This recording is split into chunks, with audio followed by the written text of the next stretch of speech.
This will be a really short tutorial which shows you how to set a preference, an option in Rhino so that the front face of an object or the top or the outside takes the color of the layer, whereas the back face or the bottom or the inside is set to a standard color. So you would immediately know if you were looking at an object inside out or upside down.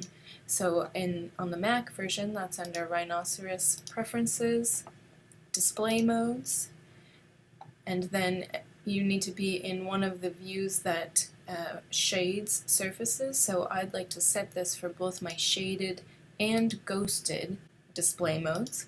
So if I go to Shaded, under the General area, Shading Settings, Backface Settings, select a single color for all back faces, and then you can select what that single color will be. And I like to choose a bright color. Choose a color that you don't normally model in.